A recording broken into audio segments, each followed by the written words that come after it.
CynLr unveils object intelligence platform to make robots learn and adapt like a human baby. Building the missing piece in robotics to make robots learn and adapt on the fly without retraining. Bengaluru, India. Vertical bar 12th February 2026. CynLr, a Bengaluru-based deep tech company, alle 5 years of intense R&D, today unveiled its object intelligence (OI) platform, which enables robots to learn and adapt on the fly much like a human baby. CynLr's all-enabled robots CyRo, CyNoid, and Mantroid can interact even with unknown objects, the very challenge where today's humanoids struggle. The platform is form factor agnostic and can power industrial robotic arms, multi-arm systems or humanoid robots. This is the first commercial-ready object intelligence platform to emerge from India. The company's recent neuroscience-linked research collaboration with the Indian Institute of Science, IISc, helps in building robotic systems that function closer to brain-like perception and adaptation. At the core of the platform is on-the-fly learning, the ability for robots to learn to pick completely unknown objects usually within just 10 to 15 seconds as against months that current physical intelligence methods take.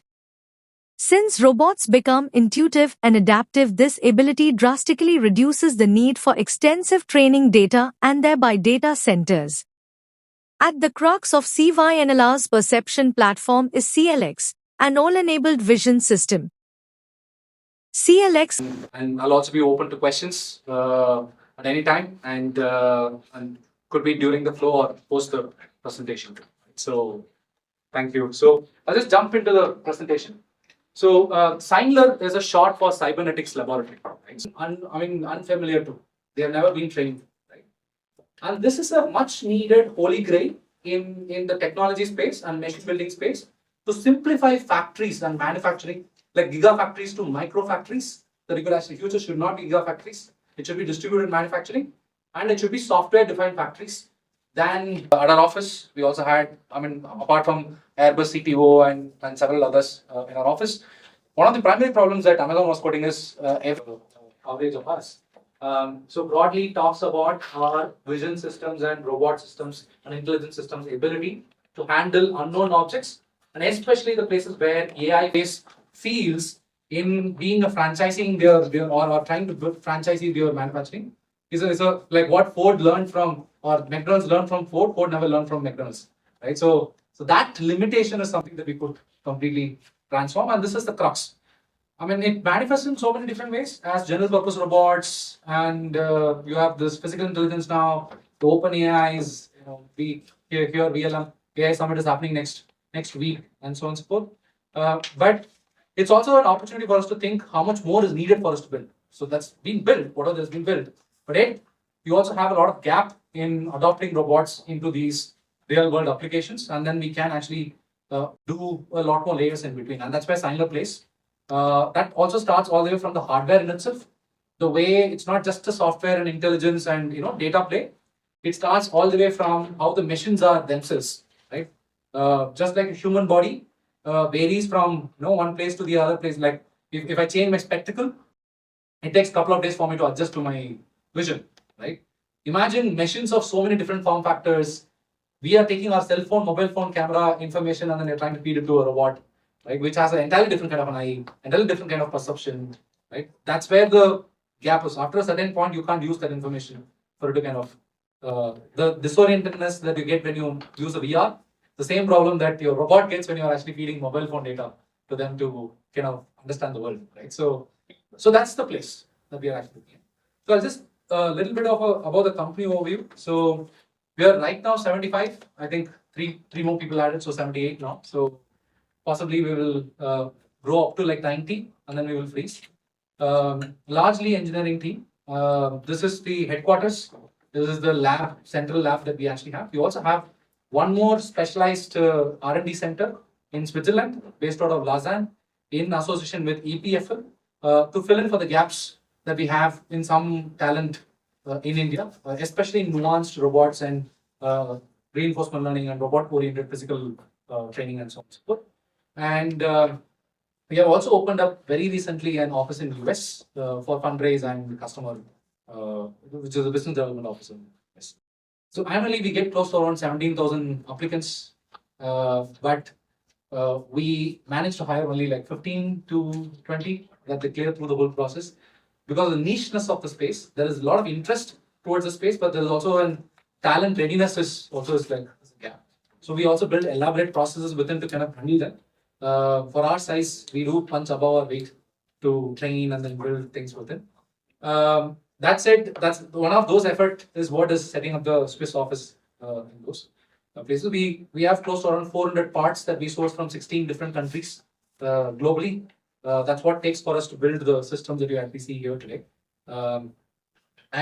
Broadly, we have been in existence since 2019 August, right into the lap of COVID, a year lost within, and then 2021 we kick-started again, and then we have done 3 rounds of funding thus far. In total, that we have raised $15 million. This is where the reality is in terms of if you have to think automation through robotic arms. Technical design is just a small portion. Remaining is all about manufacturability and productization. That's a very long journey that we have to go through. So that simplification is where we are actually hitting at. Right? So this is a nice picture. This is basically an automation cell for your Sony PlayStation. Most of the objects do come with a wrapper. And because of that, any AI model that they build, first of all, is not sustainable because you are changing every month, but it takes several months for you to train on an object. Second, if at all it's possible to solve. First of all, most of these tasks are not solvable. In cases where they are solved, it takes close to 70% of the cost of the solution in customization. So if it is customization, that's like, you buy a refrigerator for 30,000 rupees. You have to spend another 70,000 rupees to put the plug into the wall socket, to the power supply. Okay. That's how much the unknown is there and then additional costs that are there for a customer. And if it is customization, I have no guarantees. If you can have all these varieties of machines being merged into just one form factor of a machine, then it just brings a huge transformation to the factory. Right? You're simplifying the business to a large extent. And you could have software-defined universal factories, one machine that could actually be morphed into any type of functionality, any type of product building today. Right? And that also makes them very, very resilient with consumer needs and consumer changes. Right? Possibly leading to a concept of approach like that. The machines don't have any of this as an understanding. Right? And then which part for me to pick? Now this is for one object. Imagine for all these variety of objects. Right? And this is what you are dealing on a day-to-day basis. A car has 22 such parts, 1,000 parts. Right? So each one different shapes, different softnesses, different hardnesses, right? So this is where we are actually coming up with. This is what the stack actually helps. By just imitating what the human brain actually does, just few layers, as much as we know thus far about the human brain, this is what actually comes about. In each of these cases, the robot has never seen these objects before. You can also try a few of these.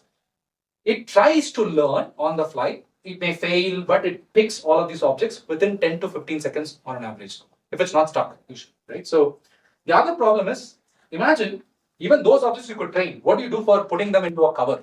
Right? It's all completely reflective surfaces. There's no pattern. You could put whatever objects that you want to put into that. Yet the system has to instantaneously figure out how to go grasp them, how to go pick them. Because it doesn't know what to do with it like a baby, it throws into the bin, or that's how we actually programmed it to do. Right?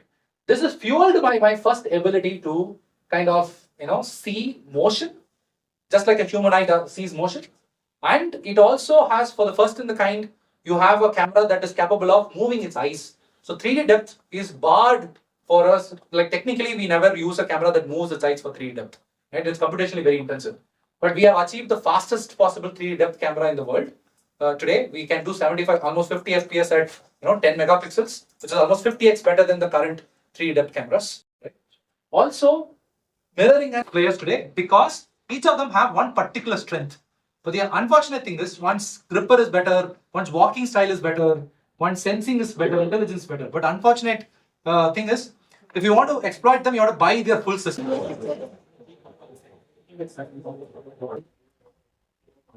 Of the intelligence of the robots, you can also write a sequence for it to do like for example, for a vision system in a manufacturing line, you'll have oil mist